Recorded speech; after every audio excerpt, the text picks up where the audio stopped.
The BlokeBusters podcast is a proud member of the Pod Bros Network, where you can find us as well as other excellent podcasts such as Sarcasm City, Worst Millennials, and Late Night Gamers at podbros.com. Now sit back, relax, and enjoy another episode of the BlokeBusters podcast. Tonight's story is somewhat unique and calls for a different kind of introduction. Who's going on? Today we are canceling the apocalypse! Wait a minute. You ain't heard nothing yet. And this is? Lilu Dallas Multipass. Frankly, my dear, I don't give a damn. Houston, we have a problem. Have you tried turning it off and on again? Gentlemen, you can't fight in here. This is the war room. Now, where was I? Hello and welcome to a rather special mini episode of BlokeBusters. I'm Paul, and today I have my brother back for more for some reason. I don't know. How's it going? Yes, everything's good, thank you. Oh, that is very nice. It's very subdued for you. What are you up to? Nothing. I don't work weekends anymore, so recently lucky. I've just been catching up on Netflix and films. Yeah, I think that's the proper response to that. Alright, well, before we get into this then, just very quickly, go over the nuts and bolts here. So, you can get a hold of us about anything that we've said on this or anything you want us to say on Twitter, Facebook, and Instagram at BlokeBusters. You can go to BlokeBusters.com and check out our lovely website there. Or if you really enjoy what you hear and past episodes and all that, and you want to help us out in a monetary way, then you can go to patreon.com/BlokeBustersPodcast, and even just $1 a month will help us keep paying the server costs. So that would be very, very nice of you. Thank you. Alright, so this episode is, as I said before, just a really short one because I kind of wanted to make sure we had something going out, and my brother got a hold of me to say, hey, I'd like to come back on. So we're like, it originally started out as, alright, sure, do you want to watch Battle Angel Alita? And he said, yes. And what happened to that? I didn't get around to seeing it. Yeah, there it is. But that's fine because we can do something that I was thinking about, actually, and now's as good a time as any since we're getting closer to it. And we can just have a bit of a short discussion about the upcoming Avengers Endgame film and sort of what we think might happen and where it might go. So I think this could be interesting. So where did you want to start with this one? Maybe where Infinity War left off. Okay. And what that could mean for the remaining characters. Alright then, so obviously it finished with the snap happening and 50% of all life across the universe, including plant life and animals. So yeah, it's ultra bad of him because half of our pets just vanished overnight. So, and then he ended up going to this planet that we don't really know where it is. It became Farmer Thanos. Yeah, pretty much. Just got himself his dungarees and one of those cornstalk things. But yeah, so after that, like, where do you think it's going to pick up? Do you think it's going to pick up like shortly after that or a while after that? I think there's going to be a time jump. I mean, probably not long, maybe about 6 months. Okay. But I think there has to be one because judging by the advert or the commercial, like from the scenes from New York, like Liberty Island is just surrounded with boats. And it seems like people have clocked on to, there's no petrol left or the gas left, so everyone's kind of gone to, because you can still sail boats without gas, and like all the downed aircrafts, all the helicopters, all the destruction, but then you still get to the point where it shows Steve Rogers at a kind of support group, which my guess would be that's a support group for the people you've lost, because you see the poster that says they may be gone but they're not forgotten. So I think there's going to be a lot of despair in the opening 5 minutes. I also think if the first time we see each character, there's going to be a lot of despair. Well, yes, I would assume. Although, yes, I think what's going to be most interesting is when they introduce Ronan. Yes. And I think that's going to get a very big reaction. Yeah, and of course but for people that don't know, Ronan is who Hawkeye is going to be during Endgame. And anyone that follows the comics knows exactly who that is, and anyone that doesn't follow the comics, I'm not going to spoil it for you. So, but yes, it's going to be interesting to see how that's handled, and I mean, it'll be fun to see Jeremy Renner back. I know it's a bit of a joke that he's the most useless of the Avengers, but yeah, it's actually, like, if you think about it, like, he's someone that he's deaf, well, yeah, mostly deaf, but his archery skills and his endurance as well kind of are keeping him on par with these people that have superpowers. Like, like, he's impressive. Well, he does as much good in the first Avengers film when there's that big war in New York City. He definitely holds his own. Yeah, and yeah, it's kind of a redemption for him since he's mind controlled for the first half of the film. Yeah. Well, I'm guessing because he had retired or been put on house arrest or whatever you want to call it, but I'm guessing his family fade away. I mean, you're able to guess that. I know the answer, but but yeah, and that's definitely one option. Is that at least one member of his family is gone. So yeah, and I'd like to see the first time seeing Thanos again as well, because at the end it seemed as if the gauntlet had kind of like frazzled into his hand. The gauntlet is damaged at this point. It is. Yeah. It is very badly damaged, as is his arm. Yeah. So yeah, it'll be interesting. Now, obviously, he can still use at least one of the stones at a time, so it's not completely gone, but it is a bit the worse for wear for the ultimate act there.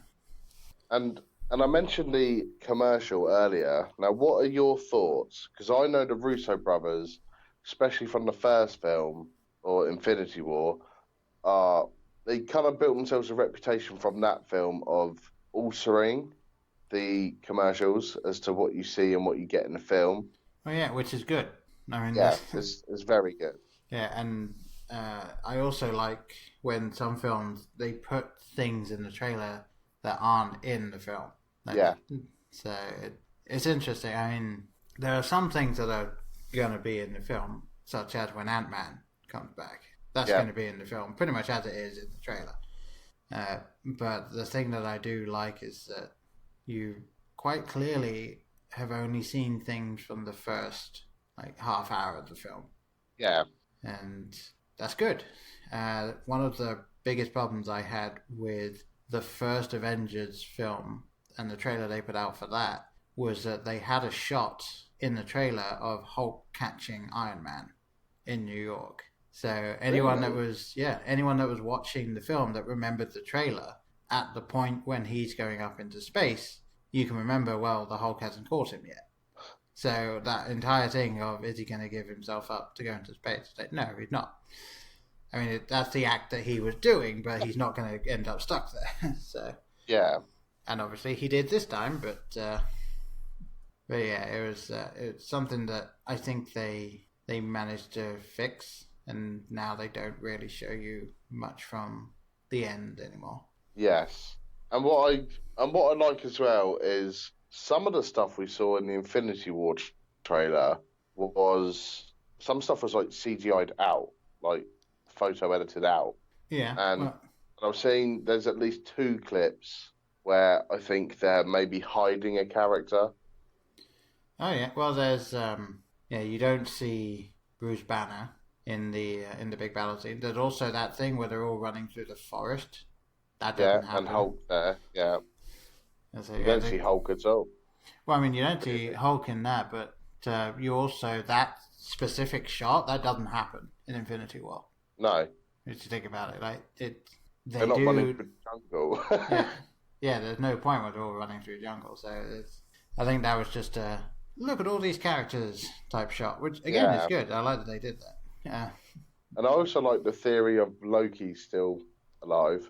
And that is a good theory, especially since some people have been really looking into the fact that Loki is actually left-handed. Yes. And he attacked with his right hand. Yeah, so... and he's done that previously as well when he's been projecting. Yeah, so it's like, was that him or was it not? But even if it turns out he was alive at the end, how did he get off the ship? And B, what are they going to do with that going forward? Because I think, and this is the...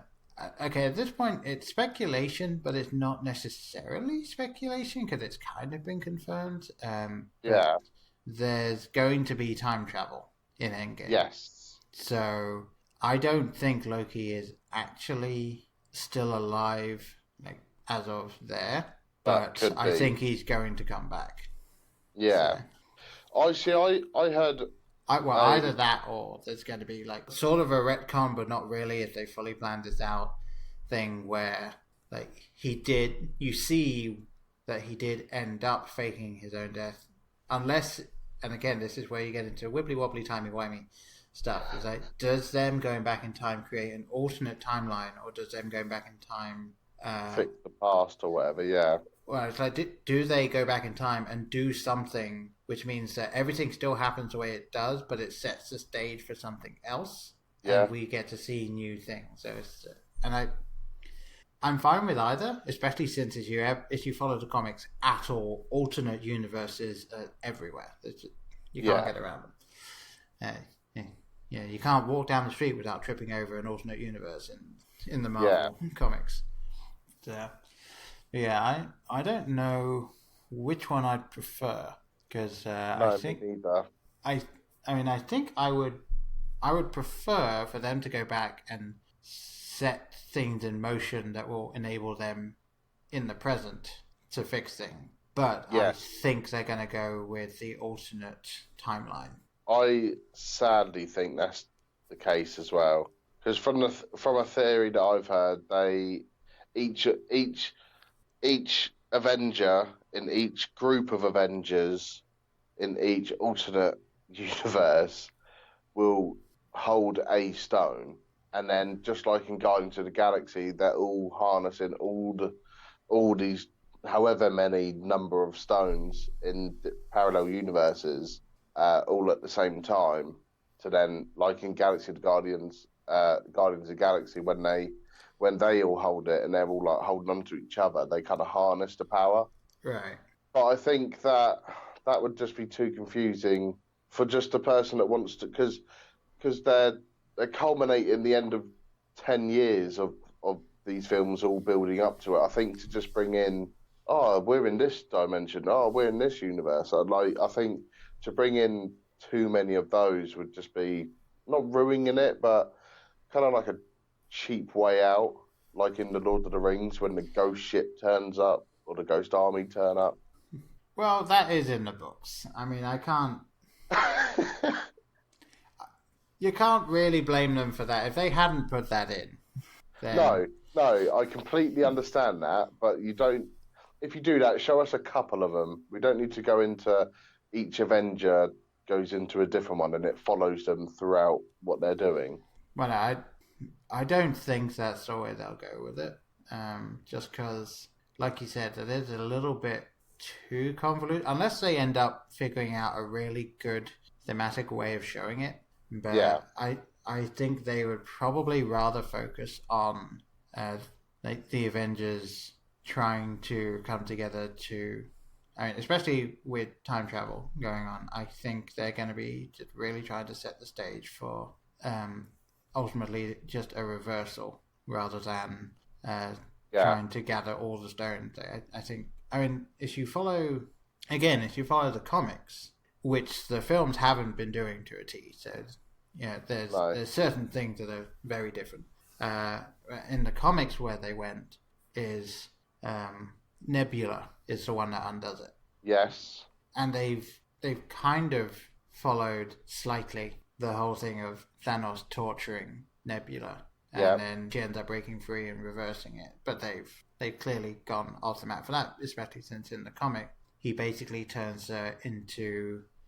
If you ever played Skyrim, one of the Drow from Skyrim. He kind of turns her into one of those, just sort of a living dead type thing. Yeah. So That's a passion, a body, really. yeah, so it's that didn't happen in this. But yeah, I honestly don't know what they're going to do. I know a big thing coming where people are really getting behind the idea that Tony Stark is going to sacrifice himself for it, and Captain America will help. But I think it might be the other way around. Yeah. I think Captain America will be the one to ultimately lay down his life to save everyone at the end, and Tony will help, but I don't think Tony will die.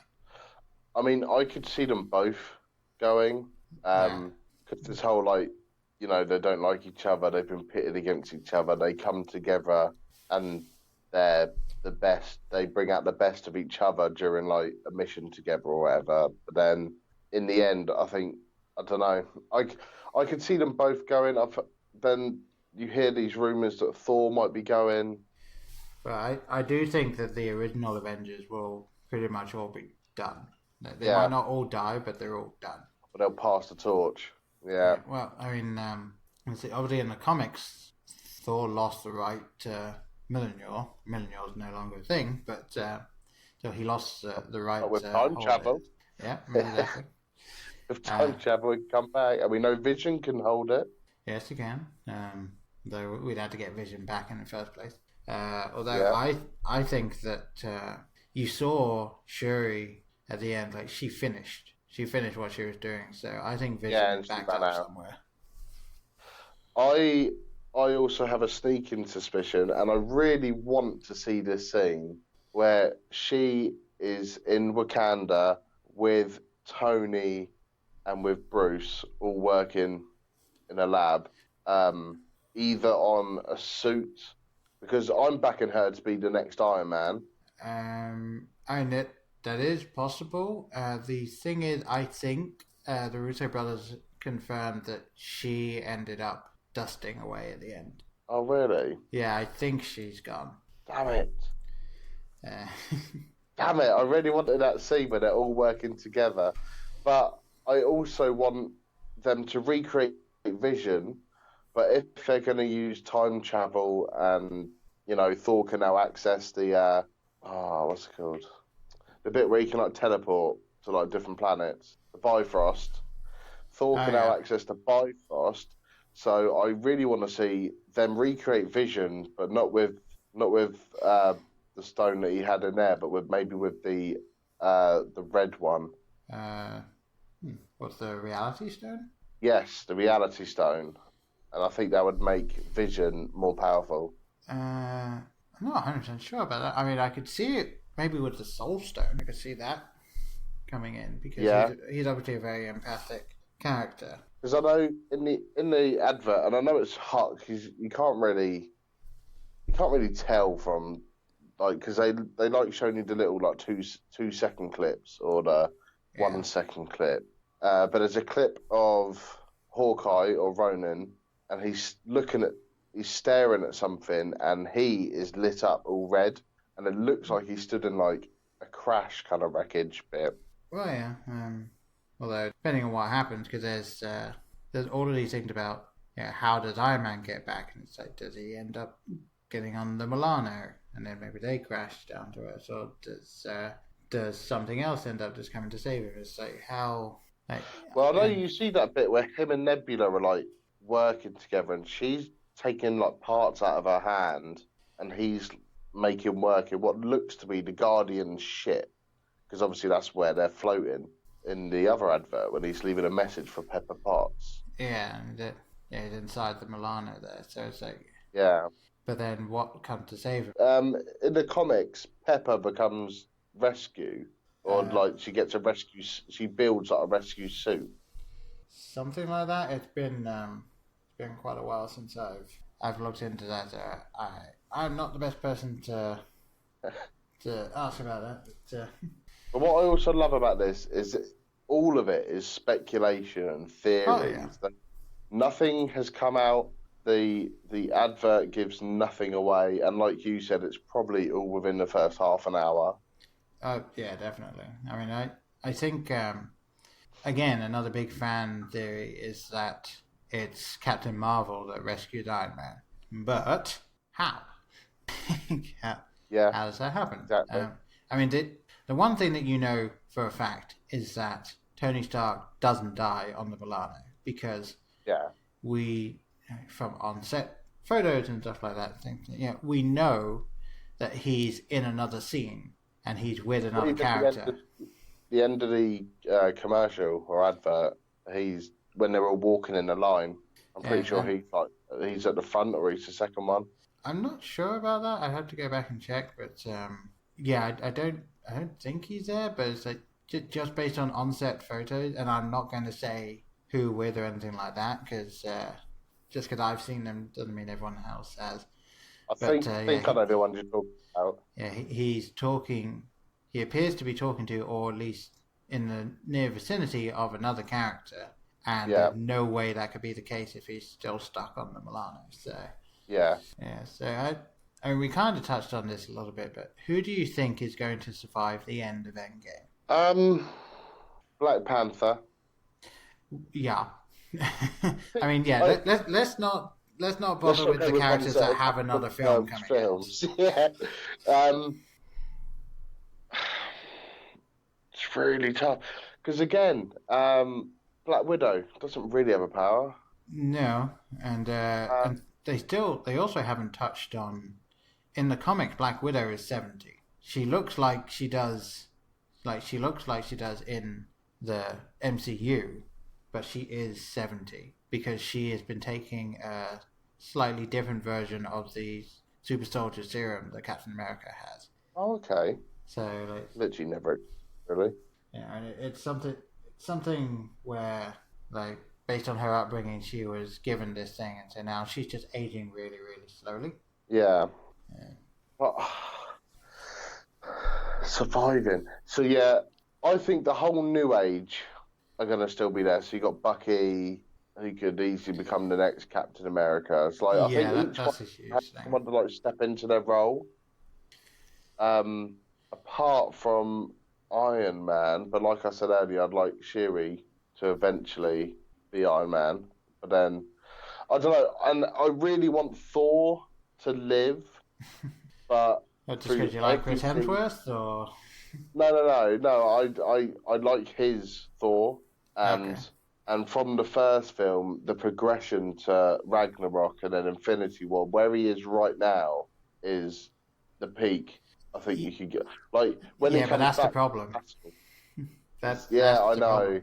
It's normally quite a bad sign, isn't it? Yeah, I mean, I don't know if he'll die, but I feel like maybe he'll just retire to be the leader of his people. Yeah. Well, that's again fan theory, but that's a speculation of where he is in this film because, again, the commercials he by himself or with Rocket, depending which way you want to see that. But he's off. He's not with the rest of the group at all. And there's a theory that he's gone back to, I believe it's Norway, pretty much the same spot where his dad fades away. Right. And that's where he wants to rebuild their home. That's where he wants to make their new home. Well, possibly. I think that it would be fun if he's sort of passed the mantle of Thor, as it were, to Valkyrie. Yeah, because again, I think didn't the Russo brothers confirm that she survived the snap? I think so, and annoyingly, I didn't bring up the big list, but there's been a load of people they've been like, no, they're alive, they're dead, they're alive. Yeah, but I think it's a good sign for Shuri actually. On the screen, I think it's Bruce Banner is looking at it, and it says that Ant-Man missing in action, and then Shuri's there and it says missing in action. Yeah. And obviously Ant-Man is fine. Well, not fine. He's stuck in the he's stuck in the other realm at the moment. He was, but he obviously comes out of that. Yeah. But he turns out to be fine. So I'm hoping, because they're on the same screen, I'm kind of hoping that might be a sign that she's okay. Yeah, I know. Yeah, the one thing I need to do, I need to watch. There is one MCU film I haven't watched yet that has come out, and that is Homecoming. I still have not seen that. So, haven't you? No, I have not. I was informed by my good friend Pat that it was not 100% essential to see Homecoming before I saw Infinity War, and so I didn't specifically make sure I did that, and then I didn't end up getting a chance to see it before it got taken off of Netflix. Now, Ant-Man and the Wasp is currently on Netflix, so I got to see that. So now I need to see Homecoming. I'll be watching Captain Marvel at some point in the next few weeks, I think, and then obviously Endgame. So I'm almost there, and I don't have enough free time to do what a lot of people are going to be doing at this point, which is starting again. Because I think at this point to do that you'd need to watch 2 films a week. Yeah, no, or something like that. Yeah. Well, no, even more than that. You need to watch 3 films a week. Yeah, I don't have that kind of time. But when you watch Homecoming, there's a scene which I found quite interesting, but I think no one else, I'm guessing people obviously spotted it, but no one else I've spoke to really saw it, and it's a very big hint that Ultron is actually still out there, still alive in a sense. Because I won't tell you when, but I'll see if you can spot it. There's a bit where Peter is emptying a crate or a bag, and he pulls out an Ultron head, and the eyes are red, which obviously indicates that's the active body that Ultron is controlling. Kinda. I mean, they all had red eyes, but I guess if they're actually lit up, then that's something. Yeah. So just remember that when you watch it, and let me know if you spot it. All right. I'll see if it looks active or if it just looks red.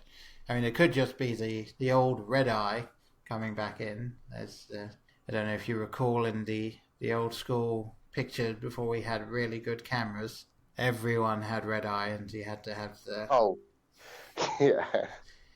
Whenever you got your film developed, you had to have them do something special so that they would get rid of it. But I'm praying for this film that the reunions are whole, and what I mean by that are people that faded. So Bucky gets to see Cap, Spider-Man gets to see Tony, Black Panther gets to see half of his people. Thor gets to see Loki. Like I just hope that if there are sacrifices, they're done after each character has been reunited with the characters they lost. And I can see that. And there's one thing that sort of an ultimate theory as well, because Scarlet Witch has reality-altering powers in the comics at the very least. There's one point where she actually ends up, just out of sheer grief, she ends up altering reality so everyone has a happy ending. Like, everyone is happy. And, like, everything is fine. But then people realize that what they're in isn't real. And it ends up going back, because, that doesn't sell comics. But, but like, she basically has the power of the Reality Stone. They've nerfed it significantly in the film, but then that begs the question of, and again, big fan theory is that everyone that is gone is not dead; they're in the Soul Stone. Yes. So if they're in the Soul Stone, and Scarlet Witch has her powers, there is a big chance that she'll be able to bring them out. Yeah. So are we going to see a scene inside the Soul Stone or not? So are we going to see any of this sort of stuff? Because I'd like to think we already have, to be honest. With Gamora right at the end. Yes, because the background like if you the distance of it is the same color as the Soul Stone. It's all kind of like a yellowy glow, and yeah, very much so. yeah, but that's just after the snap as well. Yeah, that's when it happens. Yeah, so I'd love to see another scene of maybe Scarlet Witch. I don't know.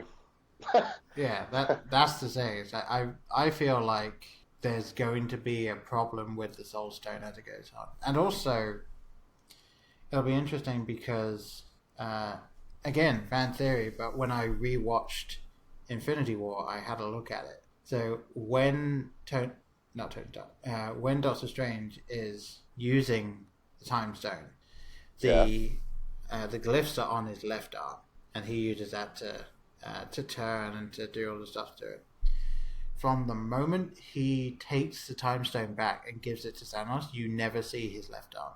You basically see it from like halfway down his upper arm up, and it cuts off there, so you don't see if he's doing anything with that arm. So I think he did something to the Time Stone. And I have another theory behind that as well. I'm on the exact same page as you, and the Time Stone is the only stone. And again, if you want to rewatch this scene, go on YouTube or whatever. It's the only stone that Thanos doesn't actually touch. When he sends the stone to Thanos, Thanos goes to take it, and there's about an inch each side where his fingers are, but he's not actually touching the stone. And then he puts it on the gauntlet. So every other stone, he crushes something and he's actually holding it. Whereas the Time Stone, it's like there's a little force field around it, and he's not actually touching it. Right. And I think that, as you were saying, I think there's some kind of spell going on or something. I read a thing where Thanos is going to be stuck in his own time loop. Yeah. And the question is when. And also, the big joke as well from when you had all of the dusting happening across the world. Number one, it was daytime in Africa. And it was also middle of the day in New York. No, that's not right. Inconceivable time differences, yeah. Yeah, and also, unless for whatever reason technology is insanely slow when this is all happening, you see Fury and Maria Hill driving, and Maria Hill is telling Fury, "Oh, we're getting signatures of things over Wakanda," and then people start dying. So either the final fight scene took place in less than a second, as in from when the things crashed into Wakanda to when the snap happened. Yeah. Either that happened in less than a second, or the Russo brothers completely forgot that time zones exist, or something is up with time. So it's... I do think the latter, that something is up with time, and we're never going to get an explanation for that either. Like, that could have been a reading of Thanos using all the stones at once, when he's trying to shoot Thor and Thor throws Stormbreaker down through it. Could have been that, or it could have been the snap itself, but then the snap itself, instantly people start going. If you take out the little cutscene when he goes away, he would have snapped, and then instantly people start fading. Yeah, but even with it being instantly, that final fight scene takes a good 15 minutes. Yeah. Something like that. So it's not, they've landed and, Thanos has snapped. That doesn't happen. So either they just weren't 100% sure how to link the end credit scene to the events of the film, or there is something specifically that's wrong with that, and it'll be touched on, or they didn't care. And I don't think they didn't care. These aren't people that don't care about stuff like that. So very interesting, and I'm intrigued to see if we'll get an explanation for that. Yeah, me too. I'll be interested to see if we get an explanation for a lot of things, because there are a lot of questions left from Infinity War. Mm-hmm. Which is good. Yeah, which is what, if you're building up to, as I said earlier, it's the culmination of 10 years, and that doesn't sound like a lot. But if you think of all the films that there's been, yeah, there's been a lot. Yeah, and like I know some people don't get these kind of films, but like we're invested. Like the people that enjoy these films, you're invested in these characters. Like obviously some more than others, but yeah. Well, yeah, and as I said when I recorded the Infinity War podcast with my friend Pat, this Infinity War was the only film I've ever been in where the film ended and it was just silent. Yeah. I saw the film twice in the cinema, and both times there was just no talking. And it's that doesn't happen. There's, obviously you get the noise of people getting to their feet and walking out, but even that, it was just quiet. Yeah. And that really was a testament to the film, because the film ends effectively just with them losing, and so that doesn't happen. So, and even though you knew there was another one coming, it was still just this sort of a gut-wrenching blow at the end. Well, and even the cutscene where there's a little bit of humour of Sam Jackson going mother, but yeah, he almost got it out. Yeah, but it's even that, like there's a tiny bit, like when you rewatch it, you're like, oh, that's actually quite funny. But at the time, when you're in the cinema and you've just finished watching this quite a long film, which has been perfectly paced, and all the characters you're invested in are there, and then they're not there, and then you get to a cutscene, you're like, oh yeah, Nick Fury, like he's the guy that puts this all together. Oh, he's gone. Yeah. And then you get the pan down, and when I went to cinema. Obviously, I'm sure you know the kind of people that live in and around Aldershot. Yeah. You pans down to the page, you see Captain Marvel's sign, and you hear a few people, and they're like, "Oh my god!" Like, yes. And then 2 rows down, you got people going, "What the fuck's that mean?" and it's like, don't worry about it. Yeah, you'll find out. Yeah. It's only Marvel's Superman. Like, don't worry about it. Yeah. It's the only, especially in the MCU, the only character who could possibly come close to doing all this. Yeah, it's interesting. I mean, people that have read the comics for a long time, people that know all this stuff. There are many people who can beat Thanos, and if you actually go into the comic and look through it and genuinely spend the time and go through it, there is one character that has beaten Thanos that you would never guess who it is. It is Squirrel Girl. Squirrel Girl. Squirrel Girl, yes. She has beaten Thanos. Wow. One of 2 people in the comics to have directly beaten Thanos. There are people who could beat Thanos, but she is one of only 2 people who has directly done it. Well, here's holding out for a shot introduction of Squirrel Girl in Endgame. That would be phenomenal. If somehow all of this Captain Marvel build up, and she's in Endgame and everything's going on, and then just squirrels just come flying out. If that doesn't happen, I want my money back. I was like, I could see them. Let's say they're the final Kamehameha blast from Captain Marvel into Thanos. I could see them putting a little squirrel in it, just there being a little shape of a squirrel. Just on the floor in the background somewhere running around. Yeah, or you see a squirrel doing the surprise groundhog thing. I actually want this scene now. I know, so do I. Alright, I think there's not much more we can say here without really repeating ourselves, so I think we can let it go at that. Yeah. Alright, well, thanks for coming on and talking to me about this stuff again, and I'm sure you'll be back at some point for something else. I'm sure I will. Yeah, because I can't really get rid of you, can I? No, we're related. Yeah, unfortunately.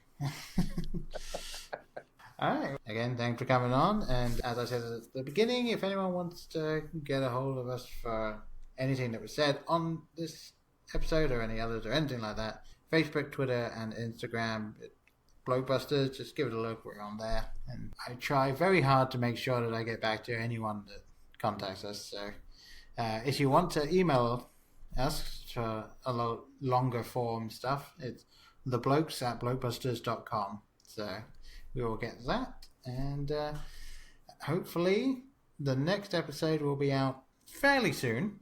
And it's actually going to be a Netflix film called Polar.